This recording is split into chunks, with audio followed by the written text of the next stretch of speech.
Hello बच्चों, एक बात मैं आपको पहले ही बता देता हूँ स्टार्टिंग में कि ये वीडियो जब भी देखें जब आप लोग खाना खा रहे हो या पढ़ाई के बीच में आपने थोड़ी सी गैप ली है, उसके बीच में पढ़ाई डिस्टर्ब ना करें। ये वीडियो इतना इंपॉर्टेंट है क्योंकि मैं मेरा पर्सनल एक्सपीरियंस शेयर करने वाला हूँ और कौन कौन की चीज़ों का आपको ध्यान रखना चाहिए एज अ मेडिकल स्टूडेंट बताऊंगा, ना कि एज अ टीचर बताऊंगा या एज अ नीट एस्पिरेंट मैं आपको बताना चाहूंगा। सबसे पहली बात बच्चों ध्यान से सुनो कि मैं सुबह से स्टार्ट करूंगा, इसके पहले लास्ट दिन क्या होगा वो तो एक और वीडियो आ जाएगा, लेकिन मैं यहाँ स्टार्ट करूंगा कि सुबह उस दिन आपके साथ क्या क्या एक्सपीरियंस होने वाले और आपको कैसे डील करनी है।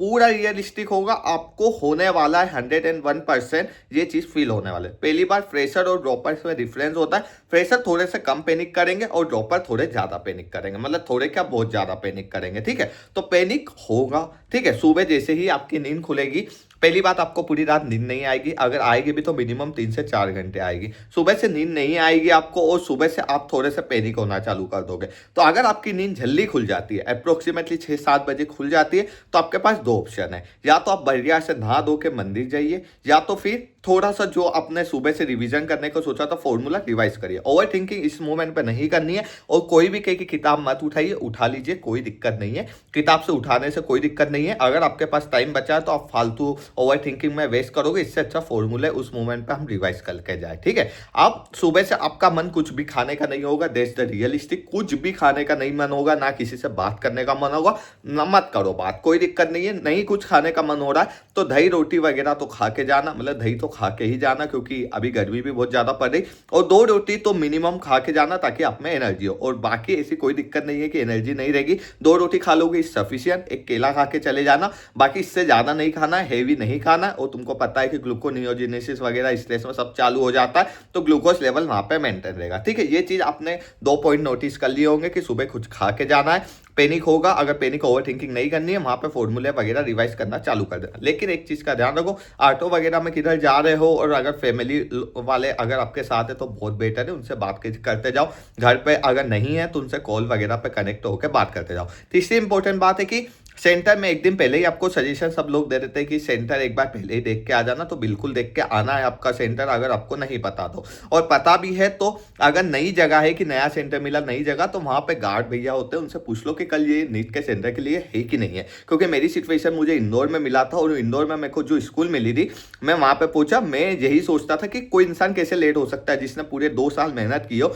वो एग्जाम सेंटर पे लेट कैसे पहुंच सकता है। मैं पूछा और डेफिनेटली मेरे भैया थे वहां इंदौर में जिनके पास बाइक थी, तो शायद मैं टाइम पे पहुंच पाया। मैं वहां पे पहुंचा, उन्होंने बताया कि ये सेंटर नहीं है, स्कूल दो सेम नाम की 2 स्कूलें चल रही है, यही मतलब 2-3 स्कूलें थी इंदौर में सेम नाम पे। तो उन्होंने कहा कि ये नहीं है, वो वाली ब्रांच को नीट सेंटर मिला, ये वाली इसको नहीं मिला, जबकि मैं एक दिन पहले इसको देख के आ रहा नो, और वो वहां से 9 किलोमीटर दूर थी। तो हम एकदम पैनिक कर गए और फटाफट गए। तो अप्रोक्सीमेटली हम पहुंच गए थे लास्ट 15 मिनट पहले ही, लेकिन उस मोमेंट पे मैं बहुत ज्यादा पैनिक कर गया था और शायद हाँ वो चीज का मोमेंटम मेरी एग्जाम में दिखा, डेफिनेटली दिखेगा, क्योंकि तुम थोड़ा सा पैनिक कर जाओगे, एकदम घबरा जाओगे। ठीक है, तो हमें एग्जाम सेंटर के थोड़े से पहले ही पहुंच जाना है ताकि हम पैनिक ना करें। दूसरी बात, इस बार आधार कार्ड का ऑथेंटिफिकेशन आ चुका है, तो आपका आधार फिंगर अपडेटेड होना चाहिए। जो आई की जांच होती है, कोर्निया की होती है और फिंगर लगती है, ये चीज का थोड़ा सा ध्यान रखना। तो वो 15 साल से ऊपर वाला अपडेट करवा लेना, क्योंकि वहां पे ये चीज़ों की इशू के चक्कर में एक तो टाइम वेस्ट होता है, दूसरी बात हम पैनिक कर जाते हैं। टाइम तो ठीक है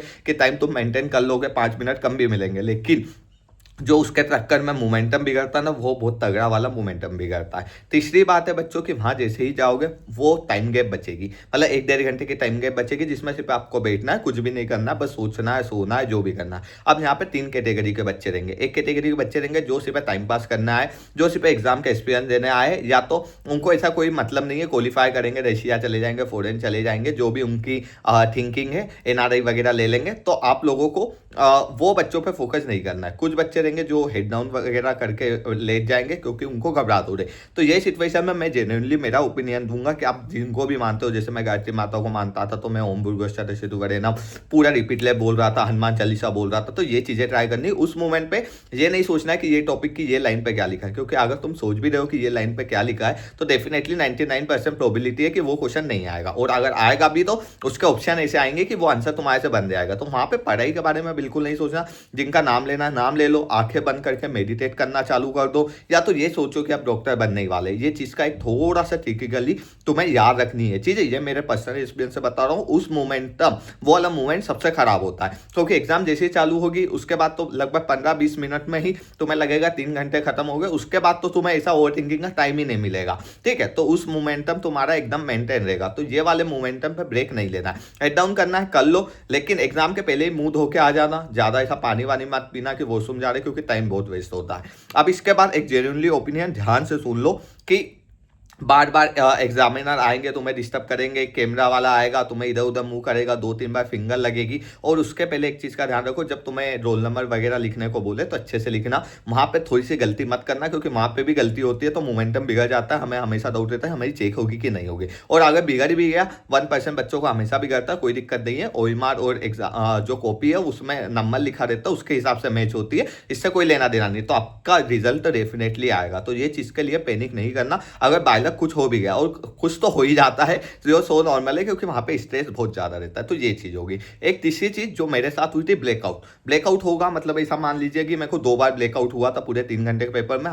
मैं 22 बैच से हूँ, तो हमारे टाइम पे एकदम से स्टेटमेंट वाले क्वेश्चन आ गए थे बायो में, तो मैं सब चीजें ब्लैकआउट होने लग गई थी, ठीक है। तो ब्लैकआउट होगा, ठीक है, नॉर्मल। पानी पी लिया, पानी पी लीजिए, उस मोमेंट पे थोड़ा सा आंखें बंद करिए और वापस चालू कर दीजिए। नॉर्मल है, सबके साथ होगा। वहां पे मोमेंटम ऐसा नहीं कि मेरे साथ ये क्या हो रहा, आज तक नहीं हुआ, होगा। ब्लैकआउट नॉर्मल चीज है सबके साथ। अगर तुम थोड़ा सा भी पैनिक करोगे तो ब्लैकआउट हो जाता है, तो वो चीज को एकदम जेन्युइनली लेना है। तीसरी इंपॉर्टेंट बात, पंखा स्लो चल रहा है या टेबल बार बार बज रही है, तो ये चीजों पे इतना ध्यान नहीं देना। हमें हमारे 3 घंटे का पेपर लेना और आगे बढ़ना है। इसके बाद एक चीज ध्यान रखो कि इस साइड क्या हो रहा है। कोई बच्चा हेड डाउन करके लेटा है, हो सकता है कि उसने प्रिपरेशन ना की हो, या किसी को कुछ नहीं आ रहा हो, या सबसे इंपॉर्टेंट चीटिंग बीटिंग का थोड़ा सा ध्यान रखना कि नहीं करना है। एक क्वेश्चन के चक्कर में तुम पूरा पेपर की माँ बहन एक कर दोगे, दैट्स द रियलिटी। तो सामने वाले का वैसे ही तुम्हें सेट नंबर अलग है, तो इतना। और एक एग्जामिनर का सबसे बड़ी डेफिनेटली बताऊंगा कि कुछ एग्जामिनर ऐसे भी होते हैं जिनको पहली बार नीट एग्जाम में एज अ एग्जामिनर बुलाया गया, कंट्रोलर बुलाया गया, तो उनको पता नहीं होता, वो बोर्ड की तरह बिहेव करते हैं कि बोर्ड एग्जाम है, जबकि नीट की इतनी बड़ी एग्जाम है, उन्हें नहीं पता।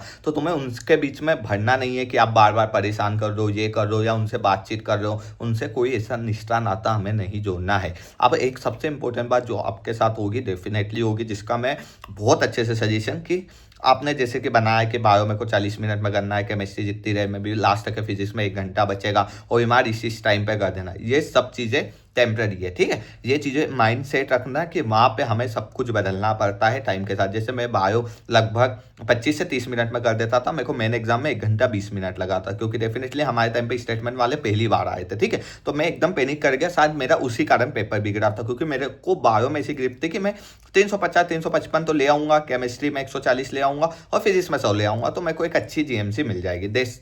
मैं डिसाइड करके गया था। मेरे टेस्ट वगैरह में भी इतने ही आ रहे थे, और मैंने फिजिक्स का मिनिमम रखा था, जबकि हमारे टाइम पे फिजिक्स बहुत सरल आ गया, तो मुझे आइडिया नहीं था। तो ना तुम्हें आइडिया होगा कि कौन सा पोर्शन सरल आएगा, कौन सा पोर्शन टफ आएगा। तो पहली बात तो अगर ओएमआर के एक भी क्वेश्चन गलत हो रहा है तो डेफिनेटली बुरा लगेगा, लेकिन मोमेंटम ब्रेक ना हो। एक क्वेश्चन से तुम्हारा पूरा सिलेक्शन नहीं हिलता, पहली बात तो ये ध्यान रखो। दूसरी बात ये ध्यान रखो कि हमको टाइम के साथ अपडेट करना पड़ेगा। हो सकता है उस साल बायो टफ आ जाए, केमिस्ट्री टफ आ जाए, तो किसी पोर्शन में हमको ज्यादा टाइम देना पड़ सकता है। तीसरी सवाल कि खुद को टारगेट मत करो। जैसे मेरे को ऐसा था कि मैंने आज तक पूरे 2 साल में लॉजिक गेट का क्वेश्चन एक नहीं गलत किया। मैं एलन से था, तो एलन में मैंने एक भी गलत नहीं किया, और लास्ट में मैंने आकाश की भी टेस्ट सीरीज ज्वाइन की थी। लेकिन वहां पे हमारे टाइम पे 2022 का लॉजिक गेट का अपने क्वेश्चन देखा होगा, थोड़ा सा क्रिटिकल आया था। पहली बार इतना टफेस्ट क्वेश्चन बना था लॉजिक गेट में से, और मैंने फिजिक्स में मेरे पास लगभग कुछ 35 मिनट बचे थे, जबकि मैं नॉर्मली मेरे पास 1 घंटा बचता था फिजिक्स के लिए। अब 35 मिनट में भी मैंने लॉजिक गेट के क्वेश्चन पे लगभग 9 मिनट दिए थे। क्यों? क्योंकि मैंने खुद को वो बना दिया था कि अगर ये लॉजिक गेट का क्वेश्चन नहीं करा तो मेरे को पेपर ही नहीं करना, फिजिक्स नहीं करना। ऐसे कैसे? और सबसे पहले मैंने पूरे पेपर में लॉजिक गेट का क्वेश्चन ढूंढा, क्योंकि मेरे को पहले ही मेरा पेपर बिगड़ रहा था। मेरे को ये चाहिए था कि फिजिक्स का पहला क्वेश्चन अच्छे से अटेम्प्ट करके, और वो उस पर मैंने 9 मिनट लग गए कि ऐसा कैसे हो सकता है कि लॉजिक गेट का क्वेश्चन ना बने। तो पहली बात तो खुद को चुनौती नहीं देना। तुम्हें एक क्वेश्चन, हर क्वेश्चन तुम्हें 4 ही नंबर देगा, तो ऐसा नहीं है कि कोई सा कठिन सवाल पे हम बहुत ज़्यादा वेट कर रहे हैं, या हमें ऐसा लग रहा है कि ये तो हमारे से हर टेस्ट में बना था तो यहाँ क्यों नहीं बन रहा, उसको स्किप करके आगे बढ़ना है। ये चीज़ का ध्यान रखना बच्चों, ये मेरा पर्सनल एक्सपीरियंस से बोल रहा हूँ। और ओएमआर फिलिंग का थोड़ा सा इतना ध्यान रखना कि ओएमआर अगर हमने वहाँ पे मतलब कि हमने मार्क कर लिया है बुकलेट में, तो उसको हम फिल करके आए तो लास्ट तक के 5 मिनट में भसड़ मत करना कि लास्ट तक के 5 मिनट में हम ओएमआर फिल कर रहे हैं। लास्ट तक के 5 मिनट में या तो हम पीछे वाले क्वेश्चन देख रहे हैं, या तो क्वेश्चन अटेम्प्ट करते करते सिंगल क्वेश्चन की ओएमआर फिल कर रहे हैं। लास्ट तक के 5 मिनट में अगर तुम सोच रहे हो कि हम पूरी ओएमआर भर देंगे, तो ये सबसे घटिया